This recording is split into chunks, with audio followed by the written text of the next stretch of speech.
Maybe this offense really could be outstanding. No one's talking about that. That's Dak Prescott or George Pickens, RC. What do you think? This is what George Pickens does. I think this is the reason you didn't need him and DK Metcalf. If you get one-on-one situations because CeeDee Lamb has an opportunity to get doubled, you're going to see this the entire year from Dak Prescott and George Pickens. He's that sort of player. Could the offense be outstanding? That's what absolutely no one is talking about in Dallas right now. Adam Schefter was on his podcast yesterday talking more about the future of Micah Parsons in Big D. And right now, both sides seem to be angry. Now, have other people put those feelings aside in the past and figured out a way to work out a deal? Yeah. I don't see that happening here. I see these two sides headed towards a divorce in time. The only question is, when is that divorce going to happen and how is it going to happen? Are they going to trade him now? Are they going to trade him after this year? It certainly doesn't feel like these two sides want to enter a long-term relationship together. So it's gotten to that. And again, the Cowboys season kicks off 2 weeks from tomorrow. That standalone opening Thursday night game at the Super Bowl champion Philadelphia Eagles. And you were making a really good point, Lewis, in our meeting this morning. I mean, so much has been said about this situation, but I thought you really framed it well about what you, as one who worked in, front offices and scouting before, why this galls you so much.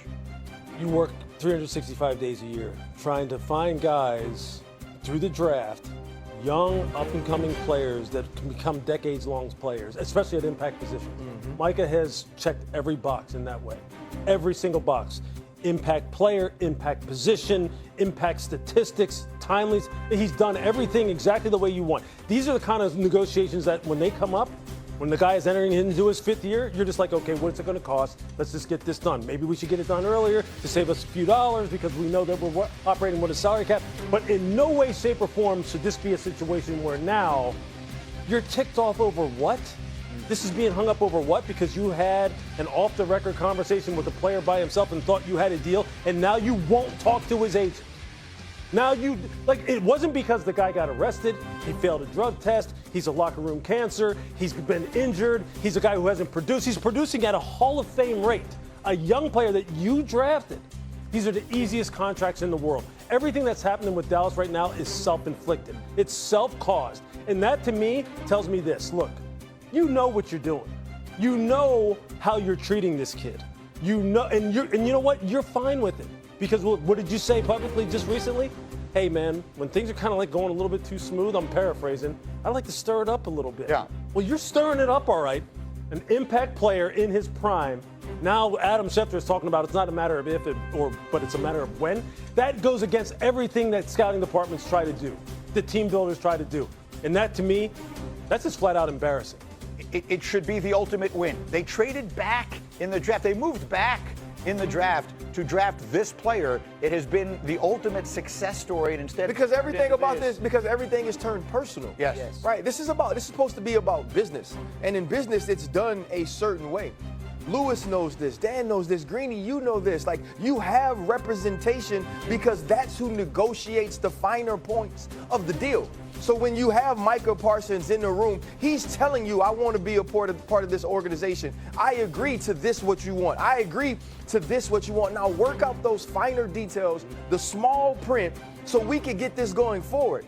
And because you don't go forward, or because he doesn't walk out of the room and sign it, or because he says talk to David Mulugeta, you now have to make an example out of him.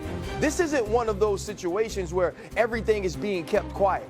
Right? The fact that we know they haven't spoken, the fact that you're making jokes about it, you're laughing about it. The difference between Micah Parsons and Jerry Jones is this. Jerry Jones has had 30 years of ineptitude at his job. Right? That's the reason they haven't been to an NFC championship. That's the reason they haven't been to a Super Bowl. Micah Parsons doesn't have that time. Micah Parsons doesn't own the team. Micah Parsons is his own brand, his own individual, an individual contractor that has plied his trade the way he's supposed to, that says he's supposed to be rewarded in a certain way. And because you don't have control over the decisions he makes, you're now going to hold his contract and his job in purgatory. It's unfair.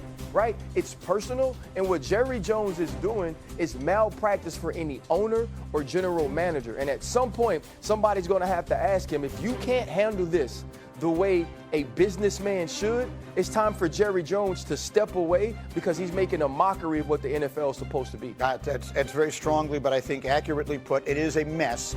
Shefty is using the word divorce. You've used similar phraseology on this. What does that look like? I mean, we are 2 weeks before the start of the season. So what are the realistic options of where this goes from here in the short term? 2 weeks from tomorrow is an inflection point because they play a game. If he does not show up and play in that game, that's a turn in the story, right? That's the Cowboys. You can sit here in the summer and say, I won't play on my current contract. But that's a different thing to actually do that. We've seen it. Chris Jones, right, in Kansas City a couple of years ago. It does happen, but it's infrequent. So if he doesn't show up, that's when the Cowboys step back and say, all right, maybe this is more serious than we thought. Maybe we do have to do something, or maybe we do have to trade him.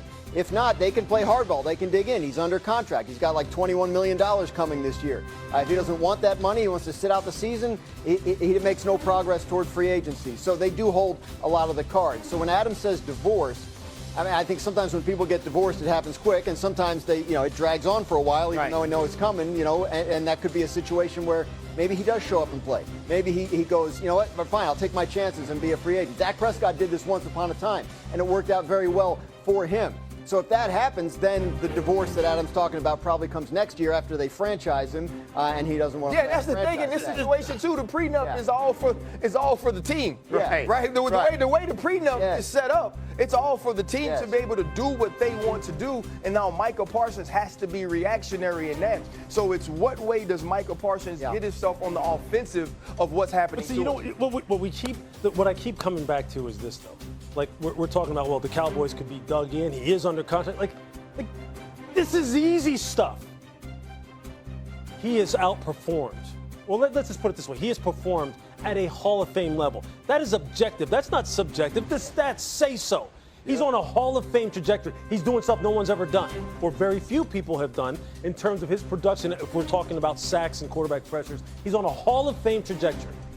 And now we're sitting here like this is a manufactured, personal situation. Like he's not a risk to the team. He's not someone who is like stepped over. Like that is just some bizarre stuff to me, man. All true. But what we're talking about here is like why this situation is different from Dak Prescott a year ago, right? When you weren't hearing a lot about it. Yeah. When they were still talking at this point, and they felt like there was a pretty good chance they were going to get to a deal. But Dak, if they didn't, was like, I'm fine. Like, I'll just play out the deal. This is different because it's gotten personal and it's gotten public. And he has made a demand. That's my point. Because he never personal over what? Like, he never why? locked Dak in the room, felt like he agreed to a deal, and then proceeded to never contact the agent. That's crazy. That's crazy to me. I want to ask both of you a question because you were both former NFL players. And you played in different generations and obviously generations prior to this one. So the rules are a little bit different. But if Micah Parsons were to call you up, I'll start with you, Lewis, but I want to hear from you both and say, should I play a week from Thursday night? Or should I stand on this thing and roll the dice? Because he is rolling the big pair of dice. Of course he is. He's got $22 million coming this year that he would potentially be forfeiting. To your